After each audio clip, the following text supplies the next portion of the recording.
Hai teman-teman, kenalin nama aku Rian Alvia Ramadhani Katili, dan di sini aku bakalan nunjukin ke kalian nih gimana caranya ngerangkai lampu menggunakan Walkmi. Nah, di sini tuh buat main tools-nya aku bakalan pakai ESP32.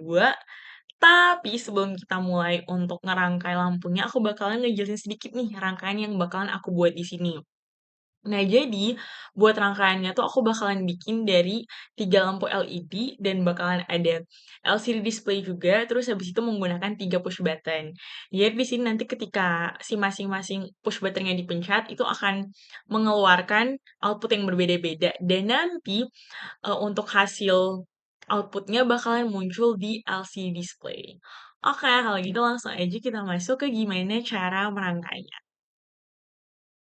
Nah, oke. Jadi kita bakalan langsung aja masuk ke step by step-nya untuk cara ngerangkai lampunya. Jadi yang pertama-tama yang pastinya teman-teman harus buka website Walkmi dulu. Ini bebas aja mau dari Chrome, mau dari Microsoft Edge, pokoknya bebas. Yang penting buka website si Walkmi-nya. Nah, terus di tampilan awal waktu ngebuka Walkmi kan itu ada banyak banget pilihan nih mulai dari Arduino dan masih banyak lagi. Nah, tapi di sini kita akan menggunakan ESP32. Jadi langsung aja kita pencet ESP32 dan untuk template-nya kita pilih ESP32 yang polosan. Kan tadi tuh kayak ada banyak banget nih pilihannya buat templates-templatesnya.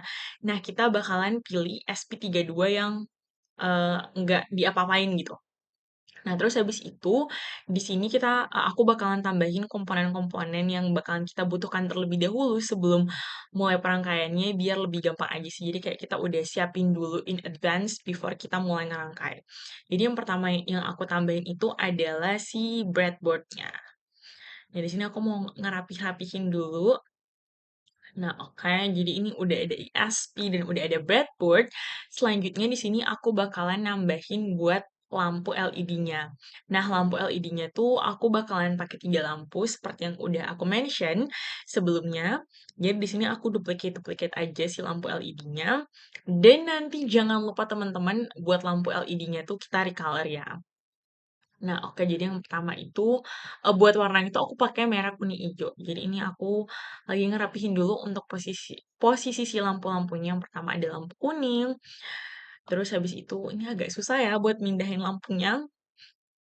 Oke, ini udah ada kuning, terus ada lampu ijo juga. Oke, ini masih ngerapihin karena agak susah untuk merapikannya. Oke, itu udah ada lampu ijo dan yang terakhir kita tambahin lampu merah tentunya. Nah, ini udah ada lampu merahnya, jadi 3 LED-nya udah lengkap. Terus selanjutnya aku tuh bakalan nambahin buat si resistornya. Jadi di sini untuk resistor tuh kita juga bakalan butuh 3. Jadi di sini buat resistornya juga aku duplicate-duplicate aja sampai ada jumlah totalnya tuh ada 3 resistor. Oke, ini aku tambahin buat resistornya dulu. Nah, di sini udah ada lengkap 3 resistor. Selanjutnya aku bakalan nambahin buat si push button-nya. Nah, ini push button-nya aku ganti warna. Jadi warna hitam sebenarnya bebas sih mau warna apa aja nih biar kayak realistis aja kan kalau kita praktek langsung pakai ISP itu biasanya sih push button-nya warna hitam gitu kan. Nah, jadi di sini aku pakai warna hitam juga. Nah, push button-nya juga 3. Ini kita butuh 3. Pokoknya semuanya 3 karena ada 3 LED kan yang bakalan kita rangkai. Jadi for sure si resistor sama push button-nya itu juga bakalan butuh 3. Nah, kalau komponen udah lengkap, langsung aja kita sambungin. Yang pertama itu ground dari LCD display-nya tuh kita hubungin ke ground di ESP, ground 2, terus habis itu VCC-nya kita hubungin ke pin 3 volt 3. Nah, untuk SDA ini aku bakalan hubungin ke pin ESP21. Sebenarnya tuh bebas ya teman-teman, tapi emang kalau untuk default-nya yang direkomendasikan itu ke pin ESP21 dan untuk si SCL-nya aku bakalan hubungin ke pin ESP22.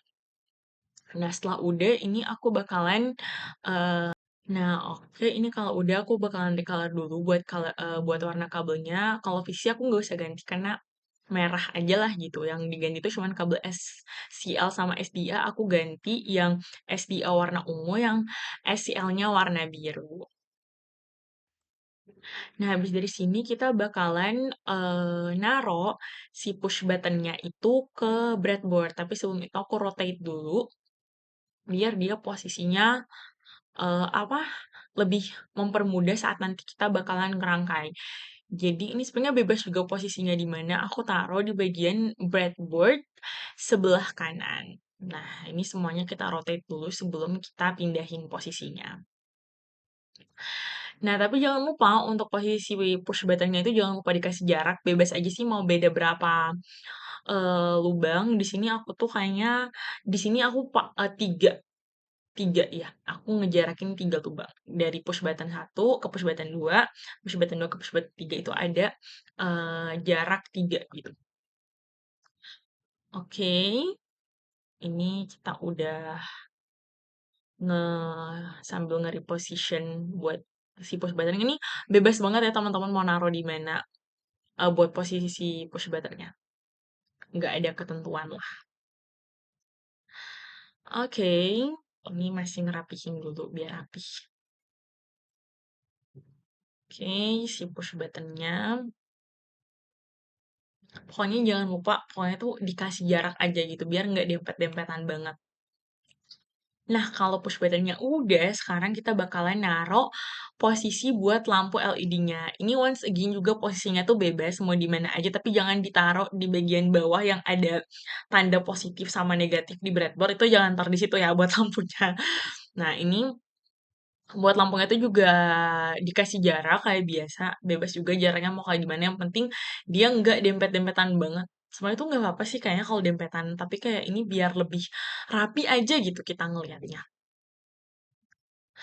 Oke, ini aku masih ngerapi-rapihin buat posisinya. Ini juga lampunya sebenarnya warnanya bebas sih, tapi aku pakai merah kuning hijau biar kayak lampu lalu lintas. Oke, nah kalau udah, sekarang kita bakalan taruh si resistornya.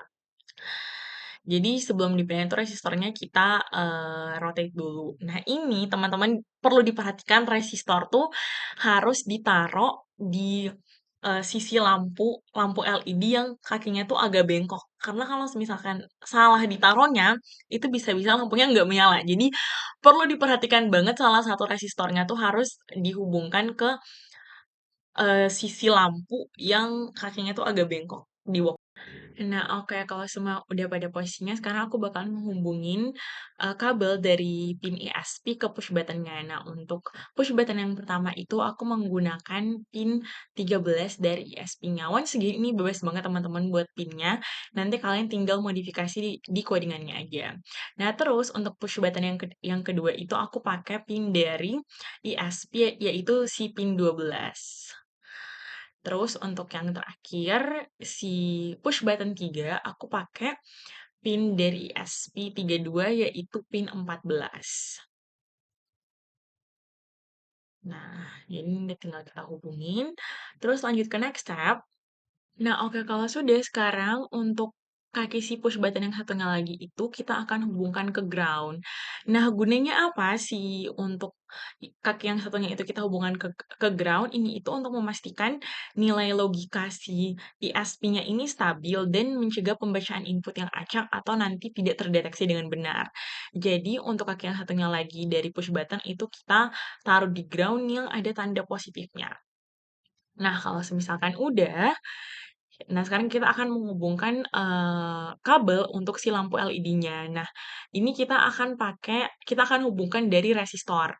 Jadi untuk kabel yang warna hijau aku pakai pin ESP27, untuk kabel yang warna kuning, aku akan menggunakan pin ESP nomor 26. Nah, dan untuk pin yang warna merah, untuk lampu LED yang warna merah, aku akan menggunakan pin ISP nomor 25. Biar ini sekali lagi bebas bisa pin mana aja, tapi nanti teman-teman tinggal rubah di codingannya aja. Ini aku biar berurut aja 25, 26, 27 gitu. Nah, ini kita bakalan ganti untuk warna si kabelnya biar tidak bingung, biar beda gitu warna kabelnya. Oke. Nah, oke teman-teman. Jadi sebenarnya untuk kabel yang warna biru yang tadi kita hubungin ke pin di ISP itu tuh sebenarnya buat output dari GPIO ke lampu LED-nya. Nah, terus kan tadi yang di kaki lampu LED yang bengkok itu kita udah hubungin ke resistor. Nah, sekarang untuk yang satunya lagi itu kita tarik kabel di kakinya dan kita hubungin ke ground. Nah, dari ground ini kita tarik kabel, terus kita hubungin ke ISP yang di pin ground juga. Nah, jadi ini tuh gunanya supaya si arus listrik bisa mengalir dan LED-nya tuh bisa nyala. Nah, ini aku ganti dulu kabelnya jadi warna ungu biar kelihatan rapi aja dan beda sama kabel yang dihubungin ke resistor. Nah, oke teman-teman, kalau misalkan rangkaiannya sudah jadi, sekarang kita akan masuk ke bagian codingannya. Nah, di sini aku udah nyiapin codingan, tinggal aku copy paste dari Notepad, terus habis itu kita langsung aja start the simulation. Nah, jadi untuk push button yang pertama kalau diklik tuh tulisannya harus lampu merah menyala. Push button kedua kalau diklik tulisannya lampu kuning menyala. Push button ketiga kalau diklik tulisannya semua lampu menyala. Nah, kalau misalkan tidak ada push button yang diklik itu berarti tulisannya semua lampu mati. Nah, di sini aku ulang 2 kali biar kelihatan lebih jelas kali ya. Nah, udah deh. Itu sebenarnya kalian bisa modifikasi sih sesuai sama mau kalian, tapi ini aku bikin sesuai dari tugas yang dikasih sama dosen aku. Kalau gitu segitu aja buat penjelasan mengenai gimana cara bikin 3 rangkaian lampu di Walkbee dan, hasil dari si rangkaian lampu yang udah kita buat tuh bisa keluar hasilnya di LCD display. Oke, kalau gitu terima kasih sudah menonton, semoga bermanfaat ya.